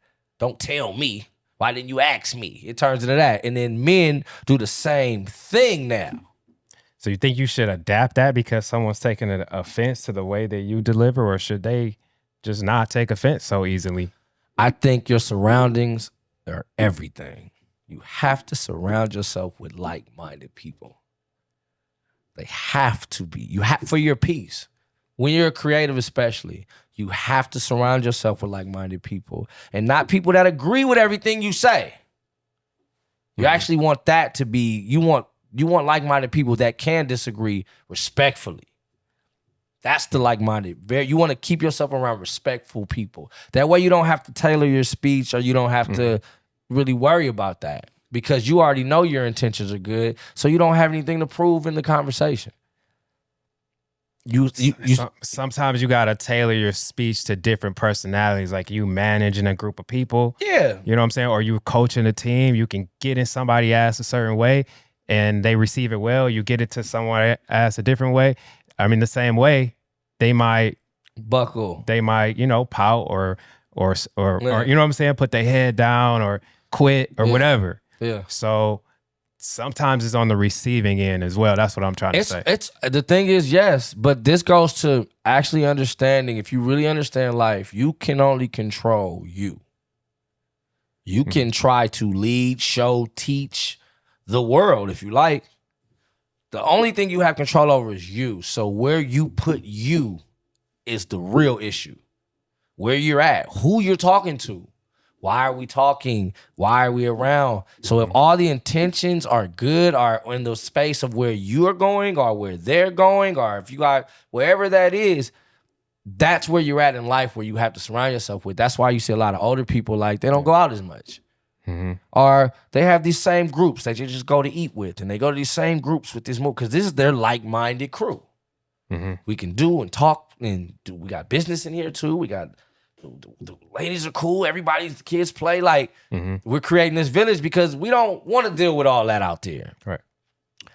So at this point, until people start taking onus of like the next man, like, man, let's care about what he thinks and let's lead forward.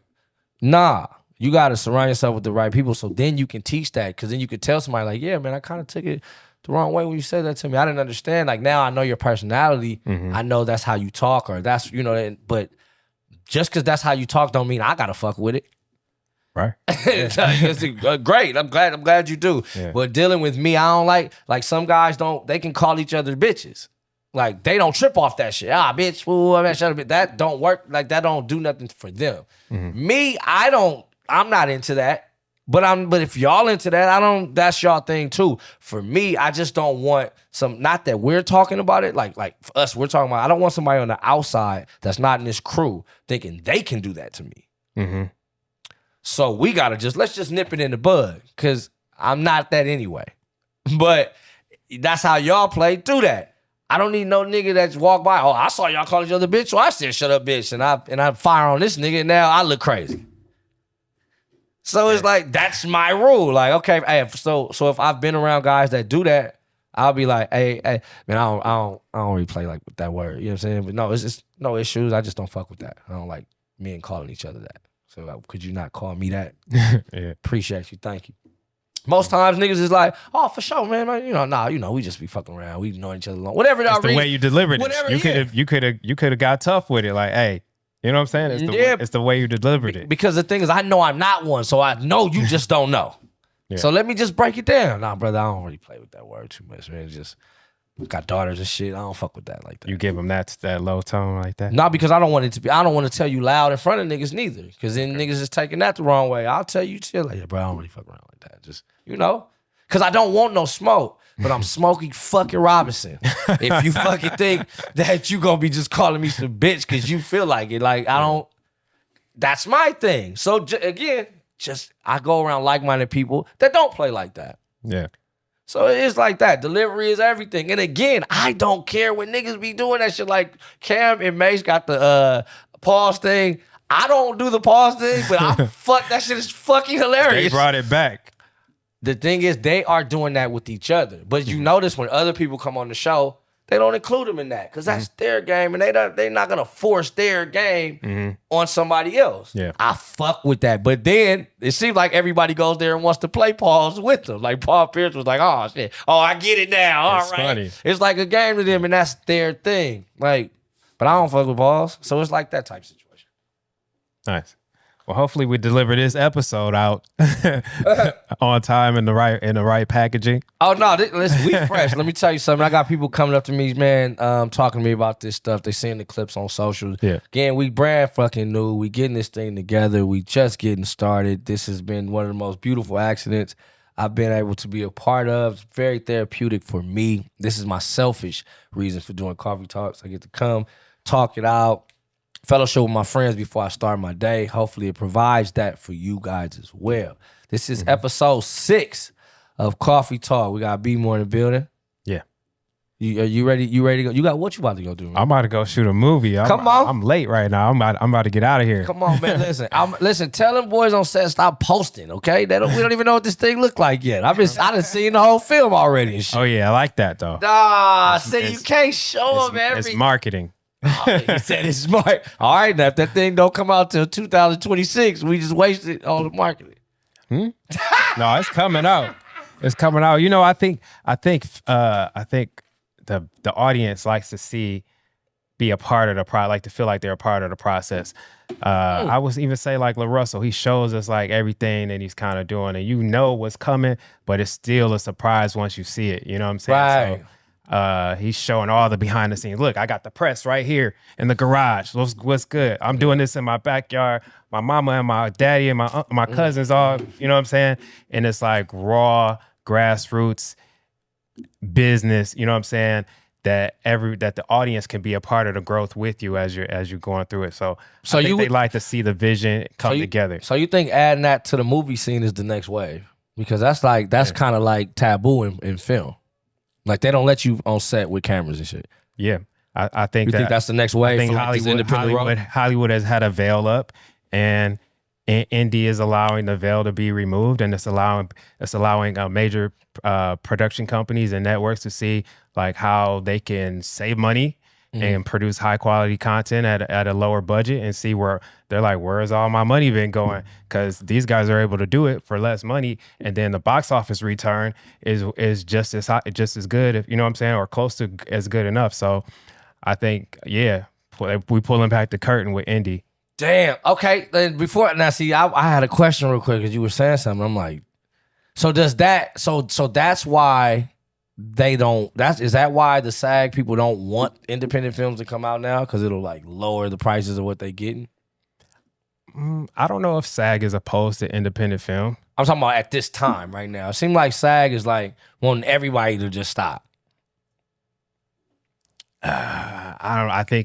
I think it does hurt them that indie films are coming out, because it's like, if we're gonna strike, there's nothing should be moving. And is that fair to the indie films though? Like indie filming before y'all went on this strike, y'all didn't let niggas in. So like, don't try to use the vibe now. I agree. Right? Indies, we ain't in it. Like, you know what I'm saying?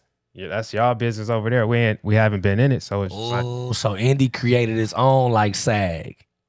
So listen, all right, as an artist, I'm not signed to these agreements. Let me so tell you, keep moving.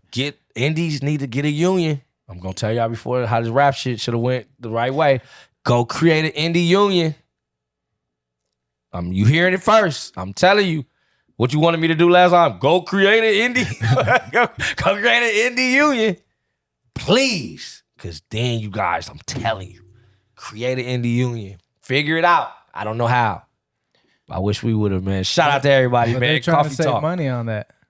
That's where the union comes in, raises costs. Nah, man. Order is key, bro. I wish we had if music had a union, it wouldn't be all these fucking suicides. Wouldn't be all these fucking like murders. It wouldn't be all these things, bro. You gotta think. In the hip hop shit, they squeeze you, and then all right, next. Squeeze, next. Squeeze, next. You watching it happen. So it's not the same. It's like they don't preserve in hip hop. They preserve in R&B and fucking even jazz and fucking pop. They do. You know what I'm saying? You'll always be able to get some type of money. And that hip hop shit is used. All right, when it get hot, put it next to the pop one so they can get popping, and then all right, squeeze them on out. Mm-hmm. And now niggas is left back to fend into some shit. A union will stop that from happening. It will create salaries. It will create ways that you can make sure your taxes are paid, insurance is handled, membership fees to keep this shit going. Like really treat it as such. I mean, the Grammys is technically a union. It's just everybody's just against the Grammys for some fucking intense, crazy reason. Like, you know what I'm saying? But they have those things in there. If you are artists that have put in a certain amount of numbers, you can go up there and get a loan. You can go get insurance. You can go to counseling. It's there. Mm-hmm. And all you got to do is go on the internet. It's not a lot of money. Mm-hmm. And you'll see the perks. People don't understand that's how the Grammys work. They pull the names out of the people that are in there. They can't go get y'all because y'all hot. This is their crew. Yeah. So it's like they pick out of that. That's probably the closest one, but get an indie union. Coughie Talks, episode 6, man. Fuck with y'all. What?